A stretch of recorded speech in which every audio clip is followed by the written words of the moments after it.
The Order 1886 is a 2015 PS4 exclusive that wasn't received particularly well at launch and has all but faded into memory for most people. It was developed by Ready at Dawn, which is the team who made the well-received PSP games God of War Chains of Olympus and God of War Ghost of Sparta. The Order 1886 was their first attempt at a big shiny AAA console title, and by all accounts it was both a critical and commercial failure.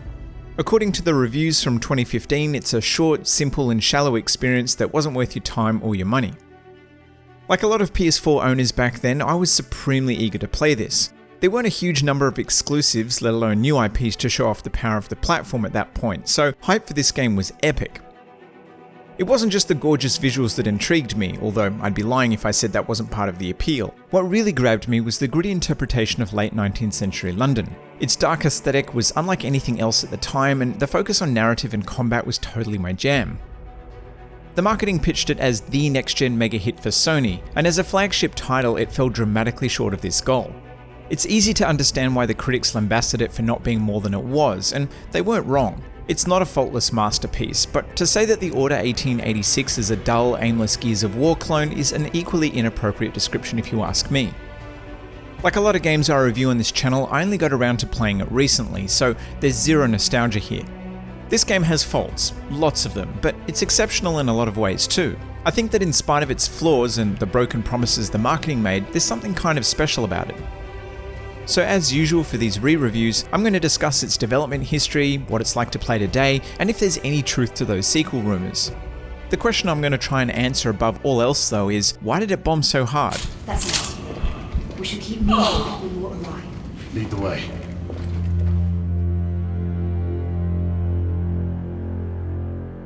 The Order 1886 took almost 5 years to create and was built using an in-house developed engine created specifically for the game. It was Ready at Dawn's first attempt at a console game, and they really swung for the fences, choosing to make a AAA flagship title. The development team cited the Uncharted games, The Last of Us and Gears of War as inspiration, along with films like Blade Runner, Casino Royale and Sherlock Holmes. It's easy to see these influences reflected in both the presentation and game design, the cover-based combat, the banter between characters outside of cutscenes, and even little things like the hit markers all feel familiar. It's not derivative, apart from a few cheeky nods here and there, it's more like a Victorian-era love letter to the Uncharted games. Naughty Dog wasn't directly involved in the game's development, but they did act as consultants, particularly when it came to motion capture and animation, as this was an area that Rad had no prior experience with. A lot of time was spent making the game's version of London believable. Although this is a fictional alternate version of history, they wanted it to feel grounded. They researched everything from fashion, technology, weapons, manufacturing processes, and architecture. Even the game's theatrical score was designed around the types of instruments that would have been available at the time. Kirk Ellis, known for the TV period dramas John Adams and Sons of Liberty, was brought on to write the script. Kirk had not only never worked in video games before, but had never even played a video game. This resulted in dialogue that doesn't sound like other games of the time and is still quite unique today. A key focus was to make the experience feel like playing a movie. Rad called this approach filmic realism. Some obvious examples of this are the widescreen aspect ratio and the seamless blending of cutscenes into gameplay. Cutscenes were also used to hide loading screens, of which there are none apart from the initial boot up. The camera work was approached as if there was an actual camera in the world, with all the limitations that would come with that. So there are no impossible shots, and they worked with a limited set of digital lenses. Animations were carefully blended so that moving in and out of idle and action states, for example, looks as natural as possible. The marketing for this game started early during development. It was first announced at E3 in 2013 by the then president of PlayStation Studios, Shu Yoshida. The first trailer was rendered using in-game graphics, but surprise surprise, it wasn't real gameplay. It also wasn't something that would make it into the final product, being tonally much darker than the game that shipped. Between the first announcement and launch, there were numerous developer interviews and behind-the-scenes YouTube videos that described the game as being a completely unique experience. This constant stream of hype was relentless, and it was one of the most anticipated games of 2015. It was delayed from its original Christmas 2014 release date to early 2015, the reason being so that Ready at Dawn could polish the game and make sure that the entire experience was of a consistently high level of quality. When it eventually launched in late February, the reception was mostly negative. Critics were scathing, calling it a half-baked PS4 launch game 15 months late. Players were equally unimpressed, and although sales were initially quite strong in some regions, it barely made the top 10 in the US. Only a month after launch, its price was cut by a third, and given that Sony has never discussed specific sales numbers, it's safe to assume that they were well below expectations. All up, it's thought to have sold less than 2 million copies, which for a AAA exclusive is basically a death sentence. Centuries have passed, but our order has remained steadfast in its sacred mission to preserve the balance between man and half-breed. The game is set, unsurprisingly, in 1886 in a fictional version of London. You play as Sir Galahad, one of the Knights of the Round Table, sworn to protect the realm in a centuries-old war against the half-breed Lycans. We join their fight at a pivotal moment in the conflict. The Industrial Revolution has, for the first time, turned the tide in the humans' favour. The Knights also have an ace up their sleeves, black water, which is apparently water from the Holy Grail that can heal just about any wound. The Knights believe that the Lycans have joined forces with anti-government rebels in an attempt to seize power. During one battle where Sir Galahad and his merry band are fighting the rebels, they follow the survivors into the underground and stumble across a more sinister plot, which I won't spoil despite the game being nearly 10 years old. It's an original story for sure, and although some of the reveals aren't as shocking as they're supposed to be, I thought it was entertaining all the same. The dialogue between characters is a lot more adult than your typical action-adventure game, and you can tell that it was written by someone who enjoys writing for the period. I think how much you enjoy the story will likely come down to how cool you think the premise is. I mean, I was sold on werewolves in Victorian London alone, but I can understand how it might not land with the same kind of impact if you don't feel the same. Many critics complain that the story is boring and that the characters aren't interesting. Sure, Galahad has the personality of a bag of lentils, but the rest of the cast are well thought out. Lafayette, the charismatic womanizing Frenchman, unfortunately doesn't get enough screen time, but steals the scene whenever he's in it. Lady Igraine shares a unique father-daughter relationship with Galahad, and Sir Percival, the group's leader and mentor to Galahad, has a mysterious backstory that's begging to be explored. The performances across the board are good too. Facial animations hold up, and I'd argue that they're more believable than a lot of recent games like Cyberpunk. There's no denying that the story feels short though. I don't have a problem with a game taking between 5 to 7 hours to complete. My free time isn't what it used to be, so a concise campaign can be quite the palate cleanser. The problem with The Order is its pacing. It hits the ground running, and it never really lets up, and just as you're starting to settle into the beginning of the third act, it's over. It concludes with heaps of loose ends. It's here where you can really tell that this was intended to be the first chapter in an ongoing saga. It's no secret that The Order was supposed to be a franchise. Ready at Dawn's co-founder has repeatedly talked about the amount of effort that went into world building, story and characters, not to mention the amount of development work required to create the RAD engine. I mean, you don't just build an engine specifically for a game not to make sequels. 5 years might seem like a decent amount of time to make a game, but it's really not when you have to build the tools to make it first. That's why so many studios license solutions like the Unreal Engine. Creating your own tools is an investment in the future, and my guess is that RAD went down this path in the hopes of becoming the next Naughty Dog or Guerrilla, and when The Order failed, their hopes died with it. Despite having a close relationship with Sony on all of their previous games leading up to The Order, they haven't worked with them since. But to get back to the campaign, it isn't boring or poorly told. It simply feels like the first chapter in a much larger story. It ends without a real conclusion, and this is incredibly frustrating. Maybe even more so 8 years on, because it's unlikely it will ever get resolved.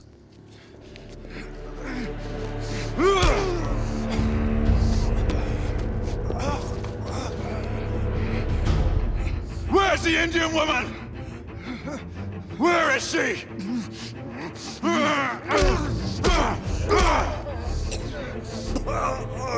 Where is she?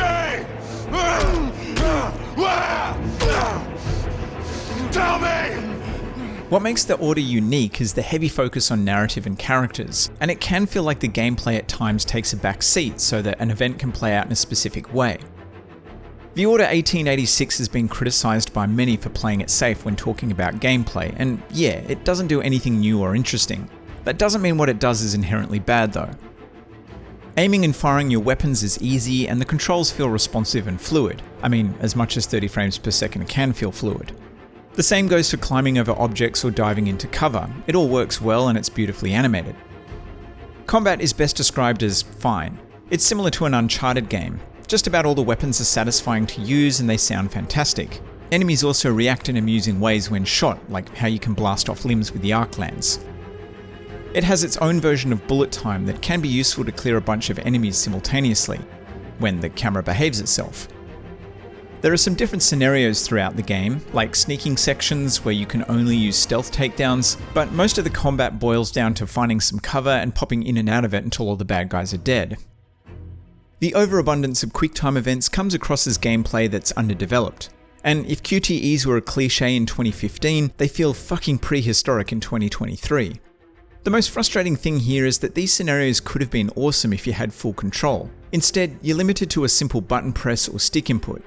Fighting the Lycans, for example, should have been a highlight, but they're the least interesting encounters in the game and display some laughably simple AI.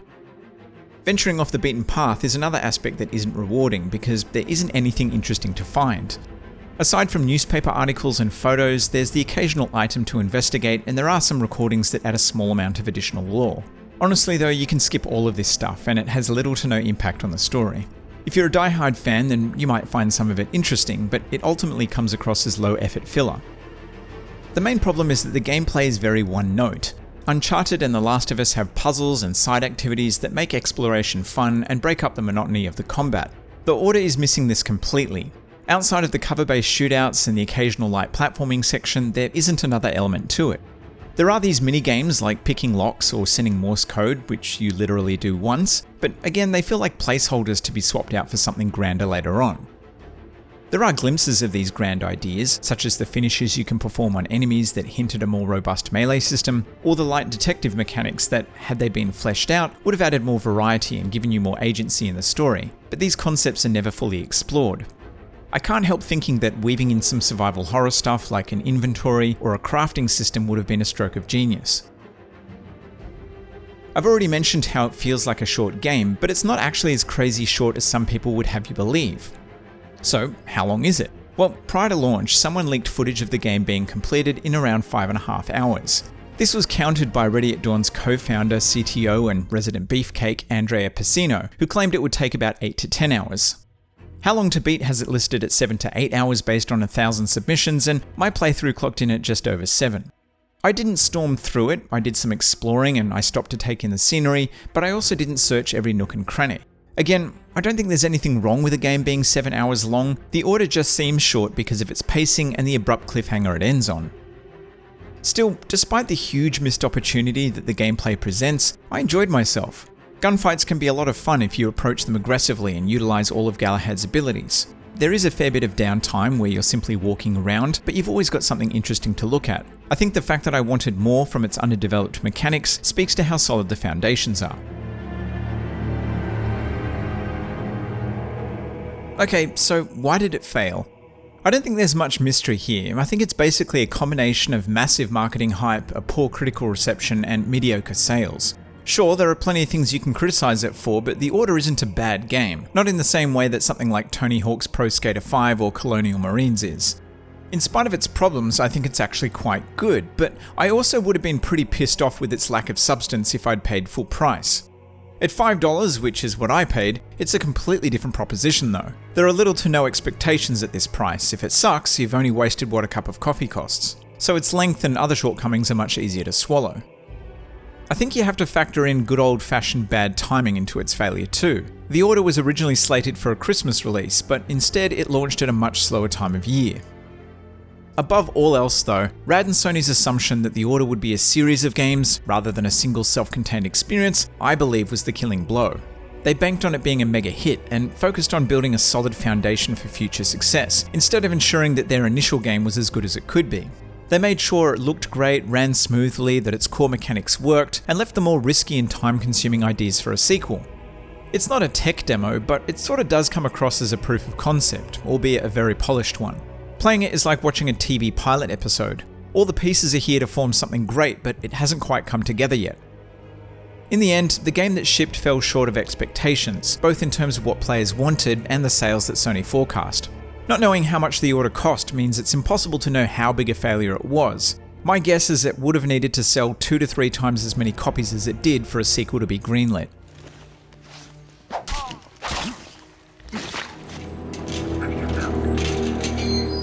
This proves nothing. Not Greetings, is Chamberlain and a peer. He is of an inner council.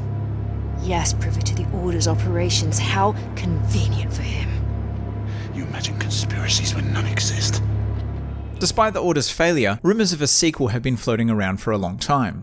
Even as recently as 2021 after Sony renewed the trademark. Although this doesn't guarantee anything, of course, it could just be Sony wanting to keep control of the name.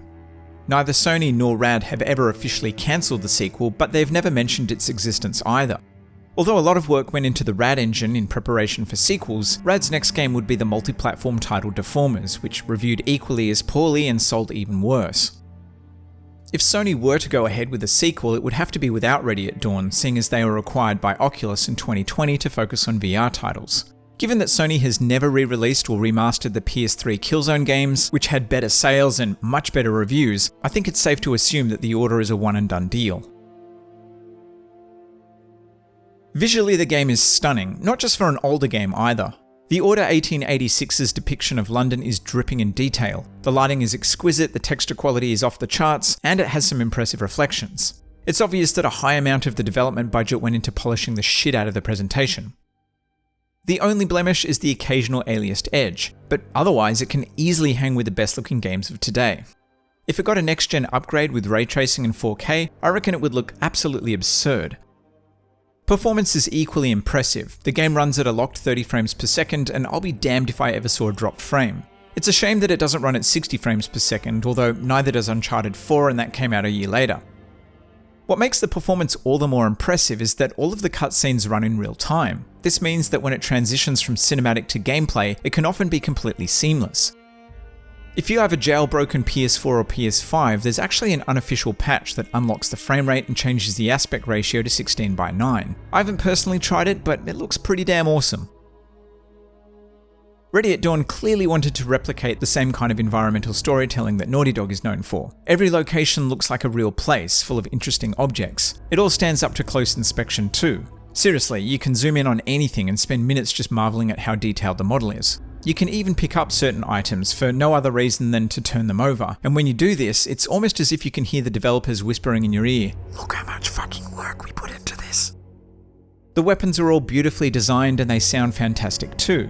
There's a variety of real weapons as well as some ridiculously over-the-top inventions that look completely impractical and unsafe.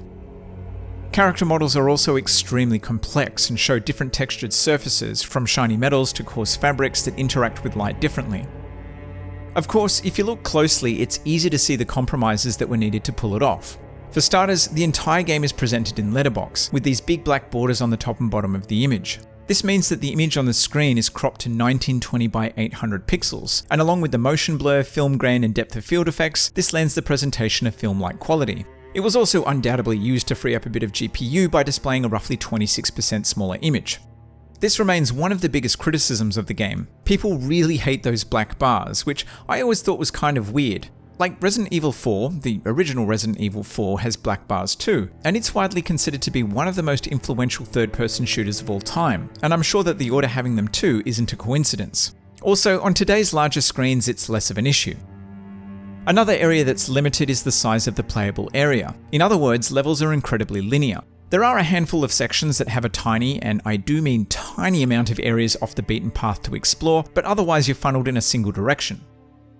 The level design gives the impression of a sprawling, interconnected world, but you'll find access to areas beyond the main path is generally blocked off.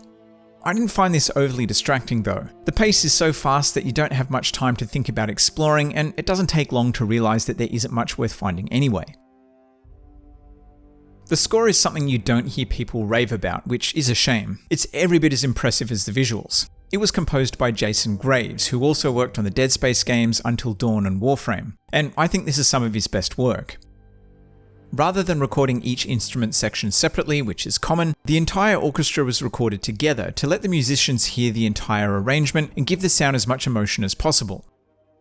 Another interesting deviation from other orchestral scores is that it lacks any kind of brass instruments, so no trumpets or horns. It doesn't have any high wind instruments either, like clarinets.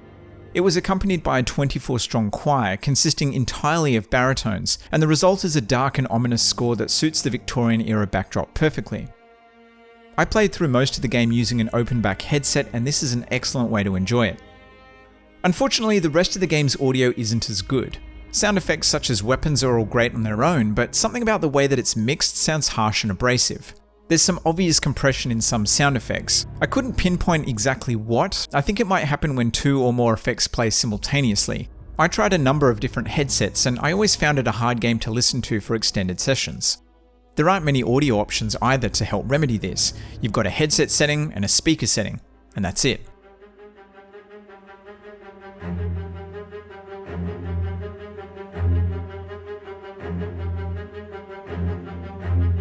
I played through on the PS5. The game never received a patch for the PS4 Pro or a next-gen upgrade, so I don't believe there's any advantage in playing it on the newer hardware.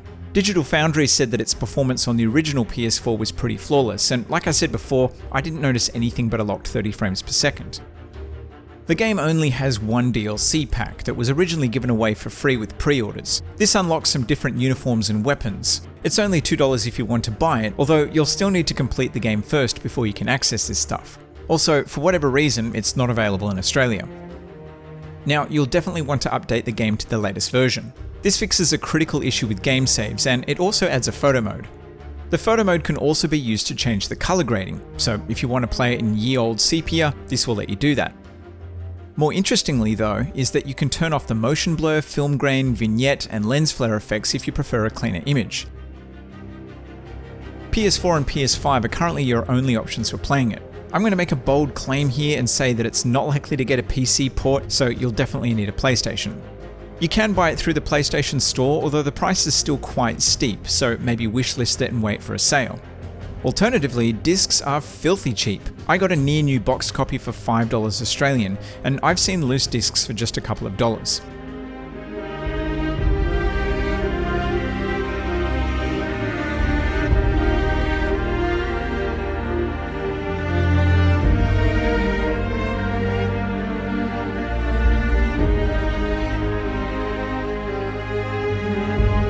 I totally get why the critics pan this. You spend almost as much time watching cutscenes as you do actually playing it. When you add QuickTime events into the mix, it can feel like control is being taken away from you a lot of the time. When you are in control, many of the core mechanics come across as half-baked. They're not broken, they're just basic, and for a game that sacrifices so much to focus on the story and presentation, its conclusion is disappointing. With all of that said though, and I've said a lot of negative things about it, there's still something magical here. The world of the Order 1886 is rich, and what it does well, it does really well. No, this isn't a hidden gem or some kind of misunderstood avant-garde example of game design, and no, not everybody should play it. If you like games solely for their addictive progression systems or online multiplayer, then The Order might be the worst thing you've ever played. If you believe that games can be art, however, and you love being lost in other worlds, then I reckon you should check it out.